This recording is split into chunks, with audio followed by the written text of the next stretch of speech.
Namo Namaha. Whenever confronted by change, do you experience stress? That feeling of loss of control, that struggle to find inner stability, peace, and a deeper resonance with yourself? Welcome. My name is Vishwanath and I come from South India's oldest yoga family. In this video, I will discuss with you how pranayama transforms our breathing from reflex to conscious, thereby allowing us to confront change in a more acceptable manner with greater control. Because when we control our breathing, our ability to control our response to any stimulus is enhanced. You will notice that when you are stressed, your breathing pattern changes. It becomes fast, it becomes shallow, it becomes broken, and you feel the pressure in your brain and a choking sensation in the throat. It's like actually there's a congestion there. This is because our conditioning, which is our swadharma, is kicking in to defend us from danger. Or whenever we want to get something done, we are driven by ambition. That also creates a sense of anxiety, a need to be in control as we get our things done. So, in both our offensive and defensive situations, our psychosomatic conditioning or swadharma determines how we breathe. And as a biofeedback, our breathing quality determines the quality of our feelings and experiences.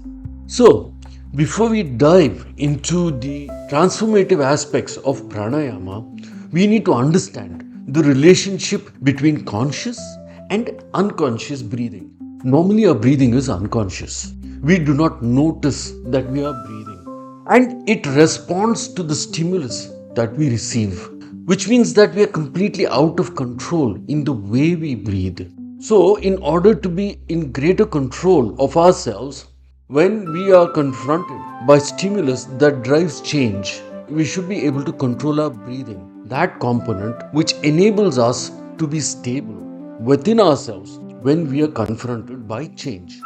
There are many breathing techniques that we can adopt, but in this session, I will be only explaining some very simple breathing techniques.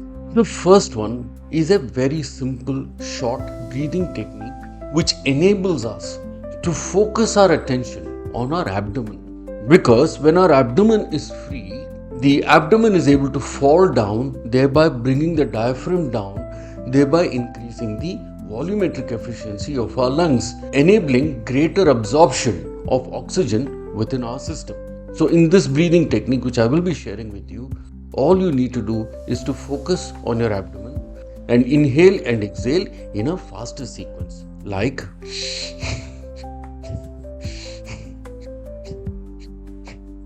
you will notice that when I am inhaling and exhaling, I am trying to keep the spacing or the sequence equal, inhalation to exhalation equal, and I am trying to ensure that my abdominal muscles are the ones that are taking in the breath and expelling the breath.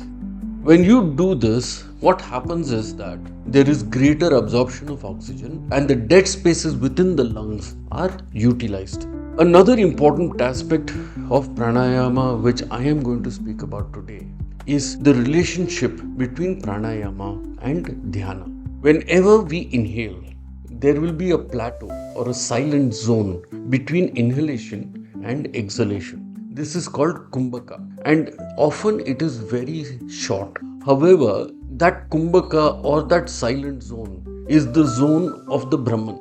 If you can increase that silence to whatever extent possible, then what happens is you begin to extend the silence that you have within yourself.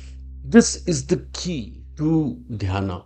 The zone of silence is also the same zone that we see in the temples, in the Garbhagriha, where you have the idol. That is a kumbha, that is a pot, it is a silent place where there is no movement of consciousness, and that zone is where we want to go. So, the second technique that we need to do is to just sit quietly and observe your breath. And in between the inhalation and exhalation, or exhalation and inhalation, that zone of silence, just try and be aware of it.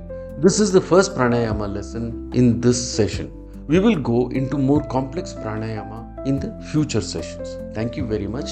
Namo Namaha. Subscribe now for more epic history and hit the bell icon so that you never miss a legendary story. What historical event would you like us to cover next? Drop your suggestions in the comments.